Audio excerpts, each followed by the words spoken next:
Good morning दोस्तों। चलो यहाँ पे हम शुरुआत करते हैं 12th स्टैंडर्ड का दूसरा चैप्टर डिफरेंशिएशन यानी कि डेरिवेटिव। तो जैसे कि मैंने आपको ऑलरेडी पढ़ा चुका हूँ what is mean by derivative, what are the types of derivative. तो हम एक एक यहाँ पे थोड़ा सा रिवाइज करते हैं। तो डिफरेंशिएशन का मतलब क्या होता है, किसी भी चीज़ को छोटा छोटा करते जाना, that is called as derivative. ये एक टूल है मैथमेटिक्स का जिसे हम फंक्शन को रिड्यूस करते हैं, आर कॉल्ड एज डेरिवेटिव। तो यहाँ पे मैंने आपको बहुत सारे टाइप पढ़ा दिए हैं। हम क्या करते हैं, हर एक टाइप के बारे में थोड़ा रिवाइज करते हैं। तो हम सबसे पहले टाइप के बारे में जानते हैं बेसिक डिफरेंशिएशन, बराबर है। अब ये बेसिक डिफरेंशिएशन क्या होता है? बेसिक डिफरेंशिएशन एक ऐसी चीज होती है कि जिसमें छोटे छोटे फंक्शन रहेंगे जो कि किसी एक्स वाई पे डिपेंड होगा या तो फिर वाई एक्स के ऊपर डिपेंड रहेगा। ऐसे फंक्शन का मुझे डेरिवेटिव लेना रहेगा। ऐसे फंक्शन को हम बोलेंगे बेसिक डिफरेंशिएशन में पार्टिसिपेट कर सकते हैं। जैसे कि मैंने एग्जांपल के तौर पे यहाँ पे बताया है, let it be y is equal to sine X. तो अगर मैं इसका डिफरेंशिएट करूंगा तो बड़ा सिंपल है, D Y by D X is equal to क्या मिलेगा दोस्तों, मुझे कॉस एक्स। या तो फिर y is equal to X square plus 2x plus 5, ऐसा एक इक्वेशन दिया है। उसको अगर मैं डिफरेंशिएट करूंगा तो क्या मिलेगा, 2x प्लस 2। चलो दोस्तों, यहाँ पे डेरिवेटिव के दूसरे टाइप के बारे में बात करते हैं। दूसरा वाला टाइप जो मैंने लिखा है लॉगरिथमिक डिफरेंशिएशन। अब ये लॉगरिथमिक डिफरेंशिएशन यानी क्या होता है? यहाँ पे बहुत सारे बच्चे कंफ्यूज होते होंगे कि लॉगरिथमिक डिफरेंशिएशन मतलब ऐसा कोई तो भी फंक्शन कि जिसमें लॉग यूज होता होगा या तो फिर लॉग रहता होगा। नहीं बच्चों, ऐसा कुछ भी नहीं है। ये एक मेथड है जिससे कि मैं बड़े बड़े डेरिवेटिव को सॉल्व कर सकता हूँ। सपोज हम एक एग्जांपल के तौर पे देखते हैं। इसके कुछ रूल्स होते हैं। सपोज मेरे पास खूब सारे फंक्शन का आपस में मल्टीप्लिकेशन है, या तो फिर खूब सारे फंक्शन का आपस में डिवीजन है, या तो फिर function to the power function, ऐसा कुछ भी पैटर्न अगर दिखाई देता है तो हम यूज करेंगे लॉगरिथमिक डिफरेंशिएशन। और इसके रूल यूज करने के मैंने आपको ऑलरेडी पढ़ा चुके हैं। तो एग्जाम्पल 1 में देखेंगे तो आपको क्या दिखेगा, y is equal to sine X into tan X into sec X into cosec X. मतलब यहाँ पे एक से ज्यादा फंक्शन आपस में मल्टीप्लाइड रहे। याद रहे दोस्तों, दो रहते हैं तो हम प्रोडक्ट रूल यूज करेंगे। तीन का भी प्रोडक्ट रूल लगाना आसान है, बट उससे ज़्यादा रहते हैं थोड़ा क्रिटिकल हो जाता है। इसलिए अगर दो से ज़्यादा फंक्शन अगर आपको आपस में मल्टीप्लाई में दिख जाते हैं तो आपने डायरेक्टली लॉगरिथमिक डिफरेंशिएशन यूज़ कर देना चाहिए। यहाँ पे देखेंगे तो एक अलजेब्रिक फंक्शन है, दूसरा लॉगरिथमिक फंक्शन है और तीसरा एक्सपोनेंशियल फंक्शन है। तीन फंक्शन आपस में मल्टीप्लाइड है तो हम यहाँ पे भी यूज करेंगे लॉगरिथमिक डिफरेंशिएशन। एग्जाम्पल नंबर 3 की बात करते हैं। यहाँ पे देखो न्यूमरेटर में क्या दिया, x into sine x divided by ten x. मतलब न्यूमरेटर में दो फंक्शन आपस में मल्टीप्लाइड है, डिवाइडेटर में एक फंक्शन है। तो इतने सारे फंक्शन अगर मल्टीपल डिवीजन में रहते हैं तो हम यूज करेंगे लॉगरिथमिक डिफरेंशिएशन।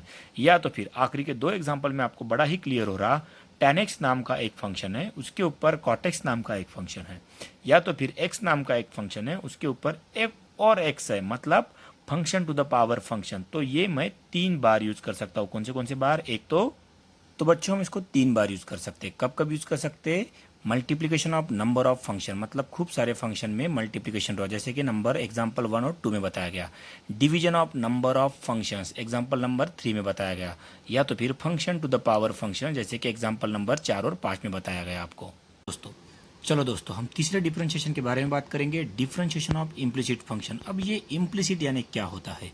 इम्प्लिसिट यानी होता है ऐसा कोई भी फंक्शन कि जिसमें एक्स और y ये दोनों वेरिएबल आपस में मिक्स रहे, ऐसे फंक्शन को हम बोलेंगे इम्प्लिसिट फंक्शन। जैसे कि आप एग्जांपल नंबर 1 में देख सकते हैं, X square plus 2xy plus Y square is equal to 0। मतलब इस मेरे वाले क्वेश्चन में x भी है y भी है। ऐसे अगर दोनों फंक्शन आपस में मिक्स रहते हैं तो ऐसे फंक्शन को बोलेंगे इम्प्लिसिट फंक्शन। या तो फिर आप दूसरा क्वेश्चन देख सकते हैं, tan का एंगल एक्स वाई दिया और वही उसी के साथ में साइन का भी एंगल एक्स वाई दिया, मतलब x और y दोनों भी मेरे फंक्शन मिक्स है, तो ऐसे टाइप को हम बोलेंगे इम्प्लिसिट फंक्शन। उसके बाद नंबर 4 पे आता है डेरिवेटिव ऑफ इनवर्स फंक्शन। हालांकि हमने ये टॉपिक कवर करने का है, मैं नेक्स्ट वीडियो में आपको इसके बारे में जरूर बताऊंगा, बस अभी फिलहाल मैं इसके बारे में आपको जानकारी दे देता हूँ। इनवर्स, इनवर्स यानी ये जनरल ट्रिग्नोमेट्रिक फंक्शन की तरह नहीं होते, इसके ग्राफ कुछ उल्टे होते हैं इसके रीजन में। तो हम इसको डीप में पढ़ेंगे जब हम इस टॉपिक को बारे में कवर करेंगे। फिलहाल मुझे इतना जानना है कि इनवर्स फंक्शन का भी डेरिवेटिव कैलकुलेट किया जा सकता है, और इसको हम लिखेंगे y is equal to sine inverse X, या तो फिर y is equal to tan inverse X, या तो फिर कोई भी और फंक्शन रह सकते हैं। जब हम इसके बारे में पढ़ेंगे तो इसके बारे में सेपरेट वीडियो करके अपलोड कर दूंगा। चलो अभी फिलहाल बात करते हैं 12th स्टैंडर्ड का सबसे आखिरी टॉपिक डेरिवेटिव का, हायर ऑर्डर डिफरेंशिएशन। देखो अब हायर ऑर्डर यानी क्या होता है। जैसे मैंने फर्स्ट स्टैंडर्ड में एडमिशन लिया तो मैंने फर्स्ट स्टैंडर्ड के बारे में पढ़ा, फिर मेरा ऑर्डर चेंज होकर सेकंड स्टैंडर्ड हो गया, फिर थर्ड स्टैंडर्ड हो गया, फिर फोर्थ स्टैंडर्ड हो गया। ऐसा करते करते मेरी पढ़ाई आगे चली गई। इसी तरह डेरिवेटिव में भी होता है। अगर इसको मैं एक बार डिफरेंशिएट करूँ तो मुझे उसका आंसर में क्या मिलेगा, dy बाय डी एक्स मिलेगा। इसी क्वेश्चन को अगर मैं फिर से डिफरेंशिएट करता हूँ तो उसका मुझे डबल डेरिवेटिव मिलेगा, D square Y divided by D X square.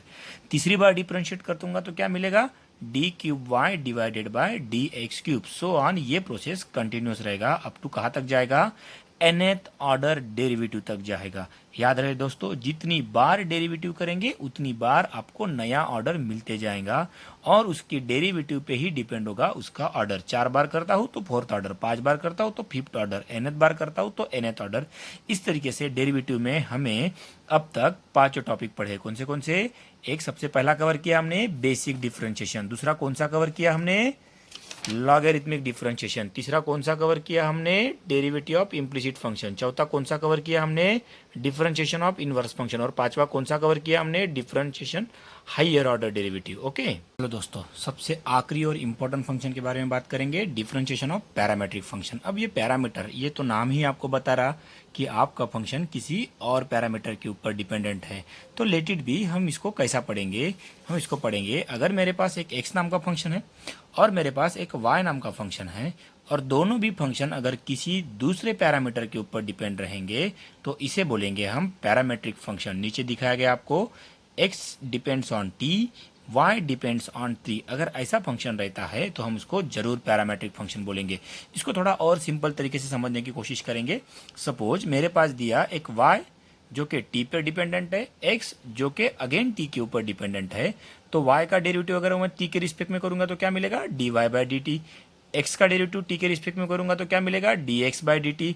तो क्वेश्चन में तो मुझे ये कैलकुलेट करने को बोलेगा नहीं, क्वेश्चन में बोलेगा dy by D X calculate करो। तो how I can calculate the dy by D X, by using the simple formula. अगर मेरा y ऊपर में लिखा है तो ऊपर में मैं y पैरामीटर वाला फंक्शन में लिखूंगा, नीचे में x पैरामीटर वाला फंक्शन लिखूंगा। सपोज अगर मुझे उसने dx by D Y find करने को बोला, अगर मेरे पास ऊपर में x दिया है तो ऊपर में मैं x पैरामीटर वाला डिफरेंशिएशन करूंगा, नीचे में मैं y पैरामीटर वाला डिफरेंशिएशन करूंगा। तो बड़ा ही सिंपल है दोस्तों इसको याद रखने का तरीका। ऊपर में आपको जो भी चीज़ दिखती है वही फंक्शन का पैरामीट्रिक ऊपर में डेरिवेटिव लिखने का।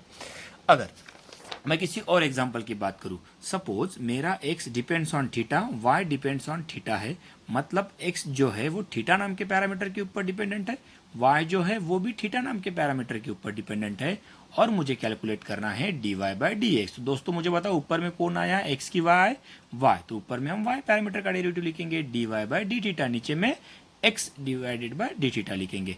इतना याद रहे दोस्तों, आपका x और y दोनों भी एक ही पैरामीटर के ऊपर डिपेंड चाहिए, दूसरे पैरामीटर के ऊपर नहीं चलेगा। मतलब अगर आपका x थीटा के ऊपर डिपेंडेंट है तो y भी थीटा के ऊपर ही चाहिए, x अगर t के ऊपर डिपेंडेंट है तो y भी t के ऊपर ही डिपेंडेंट चाहिए।